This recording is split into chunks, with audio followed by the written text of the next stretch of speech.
ಇನ್ನು ರಾಜ್ಯಸಭೆಗೆ ಸುಧಾಮೂರ್ತಿಯವರನ್ನ ನಾಮನಿರ್ದೇಶನ ಮಾಡಲಾಗಿದೆ. ಖುದ್ದು ಪ್ರಧಾನಿ ನರೇಂದ್ರ ಮೋದಿ ಅವರು ಟ್ವೀಟ್ ಮಾಡಿ ಈ ಮಾಹಿತಿಯನ್ನ ಕೊಟ್ಟಿದ್ದಾರೆ.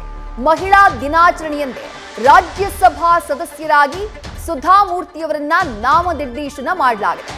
ಸಮಾಜ ಸೇವೆ ಹಾಗೆ ಶಿಕ್ಷಣ ಕ್ಷೇತ್ರಕ್ಕೆ ಸುಧಾಮೂರ್ತಿಯವರ ಕೊಡುಗೆ ಅಪಾರ ಅನ್ನುವಂತಹ ಕಾರಣಕ್ಕಾಗಿ ಸಮಾಜ ಸೇವೆಯ ಆ ಕ್ಯಾಟಗರಿಯಿಂದ ಸುಧಾಮೂರ್ತಿಯವರನ್ನ ರಾಜ್ಯಸಭೆಗೆ ನಾಮನಿರ್ದೇಶನ ಮಾಡಲಾಗಿದೆ. ಖುದ್ದು ಪ್ರಧಾನಿ ನರೇಂದ್ರ ಮೋದಿ ಅವರು ಈ ಬಗ್ಗೆ ಮಾಹಿತಿಯನ್ನ ಹಂಚಿಕೊಂಡಿದ್ದಾರೆ. ಸಮಾಜ ಸೇವೆ, ದಾನ, ಶಿಕ್ಷಣ ಕ್ಷೇತ್ರದಲ್ಲಿ ಸುಧಾಮೂರ್ತಿಯವರ ಕೊಡುಗೆ ಅಪಾರ, ಸ್ಫೂರ್ತಿದಾಯಕ. ಪ್ರಧಾನಿ ನರೇಂದ್ರ ಮೋದಿ ಈ ರೀತಿಯಾಗಿ ಟ್ವೀಟ್ ಮಾಡಿದ್ದಾರೆ. ರಾಜ್ಯಸಭೆಯಲ್ಲಿ ಸುಧಾಮೂರ್ತಿಯವರ ಉಪಸ್ಥಿತಿ ನಮ್ಮ ನಾರಿ ಶಕ್ತಿಗೆ ಸಾಕ್ಷಿ.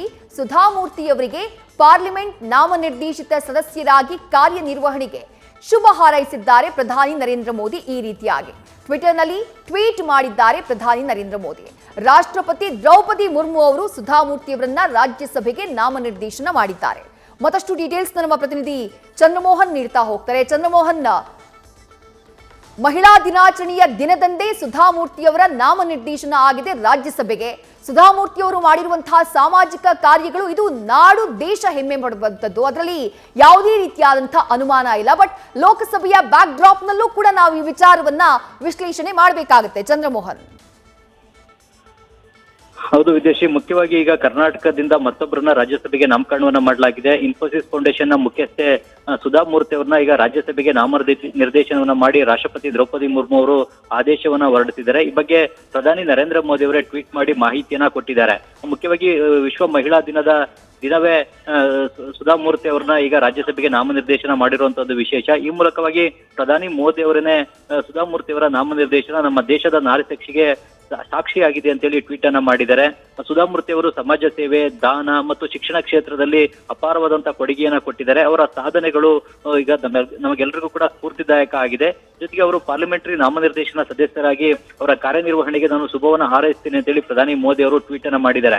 ಈಗ ಮುಖ್ಯವಾಗಿ 2023ರ ಕರ್ನಾಟಕ ವಿಧಾನಸಭಾ ಚುನಾವಣೆಗೂ ಮುಂಚಿತವಾಗಿಯೇ ಕರ್ನಾಟಕದ ಧರ್ಮಸ್ಥಳದ ಧರ್ಮಾಧಿಕಾರಿ ಡಾಕ್ಟರ್ ವೀರೇಂದ್ರ ಹೆಗ್ಗಡೆ ಅವರನ್ನು ಕೂಡ ರಾಜ್ಯಸಭೆಗೆ ನಾಮನಿರ್ದೇಶನವನ್ನು ಮಾಡಲಾಗಿತ್ತು. ಅದಾದ ಬಳಿಕ ಈಗ ಕರ್ನಾಟಕದ ಮತ್ತೊಬ್ಬ ಸಾಧಕರಿಗೆ ರಾಜ್ಯಸಭೆಯ ನಾಮನಿರ್ದೇಶನ ಸ್ಥಾನ ಸುಧಾಮೂರ್ತಿ ಅವರ ಮೂಲಕ ಒಲಿದು ಬಂದಿದೆ. ಈ ಹಿಂದೆ ಯುಪಿಎ ಸರ್ಕಾರದ ಅವಧಿನಲ್ಲೂ ಕೂಡ ಗುಬ್ಬಿ ವೀರಣ್ಣ ಅವರ ಮಗಳು ಜಯಶ್ರೀ ಅವರನ್ನು ಕೂಡ ರಾಜ್ಯಸಭೆಗೆ ನಾಮನಿರ್ದೇಶನ ಮಾಡಲಾಗಿತ್ತು. ಈಗ ಕರ್ನಾಟಕಕ್ಕೆ ಏಕಕಾಲಕ್ಕೆ ಇಬ್ಬರು ರಾಜ್ಯಸಭೆಯಲ್ಲಿ ನಾಮನಿರ್ದೇಶಿತ ಸದಸ್ಯರಾಗಿ ಕಾರ್ಯವನ್ನು ನಿರ್ವಹಿಸತಕ್ಕಂಥ ಅವಕಾಶ ಒಲಿದು ಬಂದಿದೆ. ಸುಧಾಮೂರ್ತಿ ಅವರು ಮುಖ್ಯವಾಗಿ ಇನ್ಫೋಸಿಸ್ ಫೌಂಡೇಶನ್ ಮೂಲಕ ಕರ್ನಾಟಕ ಮತ್ತು ಭಾರತದಲ್ಲಿ ಸಾಕಷ್ಟು ಸಮಾಜ ಸೇವಾ ಚಟುವಟಿಕೆಗಳನ್ನು ನಡೆಸ್ತಾ ಇದ್ದಾರೆ. ಸರ್ಕಾರಿ ಶಾಲೆಗಳಿಗೆ ಕಂಪ್ಯೂಟರ್ಗಳನ್ನ ಉಚಿತವಾಗಿ ನೀಡ್ತಾ ಇದ್ದಾರೆ, ಲೈಬ್ರರಿ ಸೌಲಭ್ಯವನ್ನ ನೀಡ್ತಾ ಇದ್ದಾರೆ. ಜೊತೆಗೆ ಮಹಿಳೆಯರ ಸಬಲೀಕರಣಕ್ಕೂ ಕೂಡ ತಮ್ಮ ಇನ್ಫೋಸಿಸ್ ಫೌಂಡೇಶನ್ ಮೂಲಕವಾಗಿ ಕಾರ್ಯವನ್ನ ನಿರ್ವಹಿಸ್ತಾ ಇದ್ದಾರೆ. ಜೊತೆಗೆ ಅನೇಕ ಪುಸ್ತಕಗಳನ್ನು ಕೂಡ ಸುಧಾಮೂರ್ತಿ ಅವರು ಬರೆದು ಖ್ಯಾತಿಯನ್ನ ಗಳಿಸಿದ್ದಾರೆ. ಇನ್ಫೋಸಿಸ್ ಫೌಂಡೇಶನ್ ಮೂಲಕವೇ ಕೈಗೊಂಡಿರ್ತಕ್ಕಂತಹ ದಾನ ಧರ್ಮದ ಚಟುವಟಿಕೆಗಳು ಈಗ ಕರ್ನಾಟಕ ಮಾತ್ರ ಅಲ್ಲದೆ ದೇಶದಲ್ಲಿ ಮೆಚ್ಚುಗೆಯನ್ನು ಕೂಡ ಗಳಿಸಿವೆ. ಮತ್ತು ಗೇಟ್ ಫೌಂಡೇಶನ್ ನಲ್ಲೂ ಕೂಡ ಸುಧಾಮೂರ್ತಿ ಅವರು ಸದಸ್ಯರಾಗಿ ಕಾರ್ಯವನ್ನ ನಿರ್ವಹಿಸ್ತಾ ಇದ್ದಾರೆ. ಆರೋಗ್ಯ ಕ್ಷೇತ್ರದಲ್ಲೂ ಕೂಡ ಕೆಲಸವನ್ನ ಮಾಡ್ತಾ ಇದ್ದಾರೆ. ಈ ಎಲ್ಲಾ ಕಾರಣಗಳಿಗಾಗಿ ಈಗ ಸುಧಾಮೂರ್ತಿ ಅವ್ರನ್ನ ರಾಜ್ಯಸಭೆಗೆ ನಾಮನಿರ್ದೇಶನವನ್ನ ಮಾಡ್ಲಿಕ್ಕೆ ಕೇಂದ್ರ ಸರ್ಕಾರ ತೀರ್ಮಾನವನ್ನ ತೆಗೆದುಕೊಂಡಿದೆ. ರಾಜ್ಯಸಭೆಯಲ್ಲಿ ನಾಮನಿರ್ದೇಶನ ಸ್ಥಾನಗಳು 5 ಖಾಲಿ ಇದ್ದು, ಈ 5ರ ಪೈಕಿ ಈಗ 1 ಸ್ಥಾನಕ್ಕೆ ಸುಧಾಮೂರ್ತಿ ಅವ್ರನ್ನ ನಾಮನಿರ್ದೇಶನವನ್ನ ಮಾಡಲಾಗಿದೆ. ವಿದ್ಯಾಶ್ರೀ, ಥ್ಯಾಂಕ್ ಯು ಚಂದ್ರಮೋಹನ್ ತಮ್ಮೆಲ್ಲ ಡೀಟೇಲ್ಸ್ಗೆ. ನ್ಯೂಸ್ ಫಸ್ಟ್ ನಿರ್ಭೀತಿಯಿಂದ ನಿಮ್ಮ ಪರವಾಗಿ.